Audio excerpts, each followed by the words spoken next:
Hi friends, ನಾನು Rachani. Welcome to Rachani express. ಈಗ ತಾನೇ ಉಪ್ಪಿ ಅವರು ಅಭಿನಯಿಸಿರುವಂತಹ ಐ ಲವ್ ಯು ಚಿತ್ರದ ಪ್ರೆಸ್ ಮೀಟ್ ನಡೀತು. ಸೊ ಉಪ್ಪಿ ಅವರು ಅಭಿನಯಿಸಿರುವಂತಹ ಈ ಚಿತ್ರ ಯಾವಾಗ ರಿಲೀಸ್ ಆಗುತ್ತೆ ಅಂತ ಉಪ್ಪಿ ಫ್ಯಾನ್ಗಳಿಗೆಲ್ಲರೂ ಕೂಡ ಕಾಯ್ತಾ ಇದ್ದಾರೆ. ಅದಕ್ಕೆ ಉತ್ತರ ಕೂಡ ಈ ವಿಡಿಯೋದಲ್ಲಿದೆ. ಆದರೆ ಅದಕ್ಕಿಂತ ಮುಂಚೆ ನಿಮ್ಗೆಲ್ಲರಿಗೂ ಸಾರಿ ಕೇಳಕ್ಕೆ ಇಷ್ಟಪಡ್ತೀನಿ. ಯಾಕಂದರೆ ಕ್ಯಾಮ್ರಾ ತುಂಬ ಶೇಕ್ ಆಗ್ತಾ ಇದೆ. I am really sorry. ಜಾಗ ಸಾಕಾಗ್ತಾ ಇರಲಿಲ್ಲ ನನಗಲ್ಲಿ. ಸೊ ಶೇಕ್ ಆಗಿದೆ. ಆಮೇಲೆ ಇವತ್ತು 2 ಸಾಂಗ್ ಕೂಡ ರಿಲೀಸ್ ಮಾಡಿದ್ರು. ಬಟ್ ಅದಿನ್ನೂ ಯೂಟ್ಯೂಬಲ್ಲಿ ಲಭ್ಯ ಇಲ್ಲ. ಬಹುಶಃ ಮಂಗಳವಾರ ಅವರು ಅಪ್ಲೋಡ್ ಮಾಡ್ತಾರೆ ಅನ್ಸುತ್ತೆ. ನಾನಿಲ್ಲಿ ನಿಮಗೆ ತೋರ್ಸೋಕ್ಕಾಗಲ್ಲ. ಬಿಕಾಸ್ ಅವರೇ ಅಪ್ಲೋಡ್ ಮಾಡಿಲ್ಲ. ನಾನು ಹೇಗೆ ಯೂಟ್ಯೂಬಲ್ಲಿ ಅಪ್ಲೋಡ್ ಮಾಡೋಕ್ಕಾಗುತ್ತೆ? ನನಗದಕ್ಕೆ ಪರ್ಮಿಷನ್ ಇಲ್ಲ. ಬಟ್ ಇದೇ ಚಿತ್ರದ ಡೈರೆಕ್ಟರ್ ಆದಂತಹ ಚಂದ್ರು ಅವರು ಮತ್ತು ಉಪೇಂದ್ರ ಅವರು ಯಾವಾಗ ರಿಲೀಸ್ ಆಗುತ್ತೆ ಅನ್ನೋದ್ರ ಬಗ್ಗೆ ಮಾಹಿತಿ ಕೊಟ್ಟಿದ್ದಾರೆ. ಮಿಸ್ ಮಾಡ್ತೀವಿ, ಫುಲ್ ವಿಡಿಯೋ ನೋಡಿ. ಆದರೆ ಫ್ರೆಂಡ್ಸ್, ಇನ್ನೂ ನಮ್ಮ ಚಾನಲ್ಗೆ ಸಬ್ಸ್ಕ್ರೈಬ್ ಆಗಿಲ್ಲ ಅಂದರೆ ಮಿಸ್ ಮಾಡ್ತೀವಿ. ವಿಡಿಯೋ ಕೆಳಗಡೆ ಇರೋ ರೆಡ್ ಕಲರ್ ಸಬ್ಸ್ಕ್ರೈಬ್ ಐಕನ್ನ ಕ್ಲಿಕ್ ಮಾಡಿ. ಎಲ್ಲ ಹೊಸ ವಿಡಿಯೋಗಳ ಅಪ್ಡೇಟ್ಗಾಗಿ ತಪ್ಪದೆ ಪಕ್ಕದಲ್ಲಿರೋ ಬೆಲ್ ಐಕನ್ ಕೂಡ ಕ್ಲಿಕ್ ಮಾಡಿ. ಸೊ ಎಲ್ಲರೂ ಅಂದ್ಕೊಂಡಿದ್ದೇನೆಂದರೆ ಫೆಬ್ರವರಿ 14th ರಿಲೀಸ್ ಆಗುತ್ತೆ ಅಂತ. ಬಟ್ ಅದು ಯಾಕಂದರೆ ಅವರು 2 ಲ್ಯಾಂಗ್ವೇಜ್ ಪ್ಲ್ಯಾನ್ ಮಾಡಿರೋದ್ರಿಂದ ಆಮೇಲೆ ನನಗೆ ಗೊತ್ತಿರ್ತದೆ ಯಾಕೆ ಪೋಸ್ಟ್ ಪ್ರೊಡಕ್ಷನ್ ತುಂಬ ವರ್ಕ್ ಇದೆ. ಏನೋ ಎಡಿಟಿಂಗ್ ಇರ್ಬೋದು, RR ಇರ್ಬೋದು, ಆ ಕೆಲಸಗಳೆಲ್ಲ ತುಂಬ ಇರೋದ್ರಿಂದ ಈಗ ಏಪ್ರಿಲಲ್ಲಿ ಪ್ಲ್ಯಾನ್ ಮಾಡಿದಾರಂತೆ. ಸೊ 2 ಸೈಮಲ್ಟೇನಿಯಸ್ ಆಗಿ ಕನ್ನಡ ತೆಲುಗು 2 ರಿಲೀಸ್ ಮಾಡೋಕೆ ಅನ್ನೋದು ಅವ್ರ ಉದ್ದೇಶ. ಸೊ ಅದರಿಂದ ಇವಾಗ ನಾಡಿದ್ದು ಅಲ್ಲೂ ಒಂದು ಪ್ರೆಸ್ ಮೀಟ್ ಇದೆ ಆಂಧ್ರದಲ್ಲಿ. ಅದನ್ನು ಮಾಡಿ ಇದನ್ನು ಮಾಡಿ 2 ಸೈಮಲ್ಟೇನಿಯಸ್ ಆಗಿ ಪಬ್ಲಿಸಿಟಿ ಮಾಡಿ 2 ಕಡೆ ರಿಲೀಸ್ ಮಾಡಬೇಕು ಅನ್ನೋದು ಚಂದ್ರು ಅವ್ರ ಪ್ಲ್ಯಾನ್. ಸರ್, ಒಂದು ಗ್ಯಾಪ್ ಆಗಿತ್ತು ಅಂದರೆ ಈಗ ಒಂದು ಗ್ಯಾಪ್ ಇದೆ. ಸೊ ನೋಟ್ಸ್ ತುಂಬ ಕಾಯ್ತಿದ್ದಾರೆ ಫ್ಯಾನ್ಸ್ ಕೂಡ.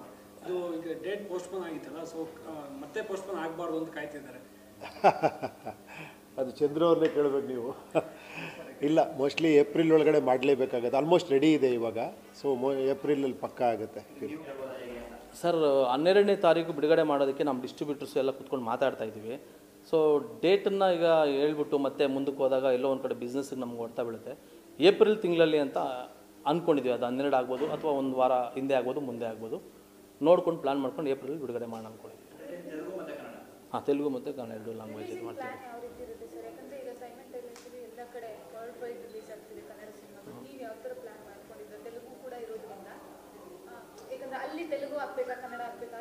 ಅಲ್ಲಿ ಶ್ರೇಯಸ್ ಮೀಡಿಯಾ ಅಂತ ಒಂದು ದೊಡ್ಡ ಈವೆಂಟ್ ಕಂಪನಿ ಇದೆ.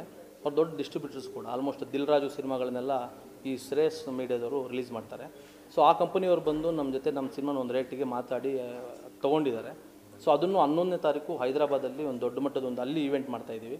ಅಲ್ಲಿ ಸಾಂಗ್ಸ್ ರಿಲೀಸು ಮತ್ತು ಒಂದು ಟ್ರೈಲರ್ ಲಾಂಚ್ ಮಾಡ್ತಾಯಿದ್ವಿ. ಸೊ ಅದು ಮಾಡಿದಾಗ ಅಲ್ಲಿ ತೆಲುಗುಗೂ ಕೂಡ ಒಂದು ವಿಚಾರ, ತೆಲುಗುಗೆ ಅಂತಲೇ ಒಂದು ಬೇರೆ ಟ್ರೈಲರು, ಈ ಸಾಂಗ್ಸ್ನು ಕೂಡ ವಾಯ್ಸ್ ಬೇರೆ ಮಿಕ್ಸ್ ಎಲ್ಲ ಮಾಡಿ ರೆಡಿ ಮಾಡಿದ್ವಿ. ಸೊ ಅದು ಫಸ್ಟ್ ಸ್ಟಾರ್ಟು 11ನೇ ತಾರೀಕಿಂದ ತೆಲುಗಲ್ಲಿ ಸ್ಟಾರ್ಟ್ ಆಗುತ್ತೆ. ಅದನ್ನು ಆ ಕಂಪನಿ ನೋಡ್ಕೊಡುತ್ತೆ. ಬೇರೆ ಬೇರೆ ಪ್ರೊಡ್ಯೂಸರು, ಅಂದರೆ ನಾನೇ ಪ್ರೊಡ್ಯೂಸರ್ ಇದ್ದರು, ನನ್ನ ತೊಗೊಂಡಿರೋದು ಬೇರೆಯವರು.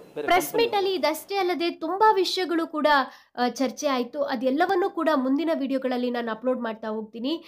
ಸದ್ಯಕ್ಕೆ ಇದಾಗಿತ್ತು ರಿಲೀಸ್ ಅಪ್ಡೇಟ್. ಈ ಕುರಿತು ನಿಮ್ಮ ಅನಿಸಿಕೆ ಅಭಿಪ್ರಾಯಗಳನ್ನ ಮಿಸ್ ಮಾಡದೆ ಕಮೆಂಟ್ ಬಾಕ್ಸಲ್ಲಿ ಉಪ್ಪಿ ಅಂತ ಕಮೆಂಟ್ ಮಾಡಿ ನಿಮ್ಮ ಅನಿಸಿಕೆ ಅಭಿಪ್ರಾಯಗಳನ್ನ ತಿಳಿಸಿ. ಇನ್ನೊಬ್ಬ ಪಕ್ಕ ನೀವು ಕೂಡ ರಿಯಲ್ ಸ್ಟಾರ್ ಉಪ್ಪಿ ಫ್ಯಾನ್ಸ್ ಆಗಿದ್ರೆ ಮಿಸ್ ಮಾಡಿದ ವಿಡಿಯೋಗೊಂದು ಲೈಕ್ ಕೊಟ್ಟು ಈಗಲೇ ಸುದ್ದಿನ ಎಲ್ಲ ಸ್ನೇಹಿತರಿಗೂ ಶೇರ್ ಮಾಡಿ. Thank you.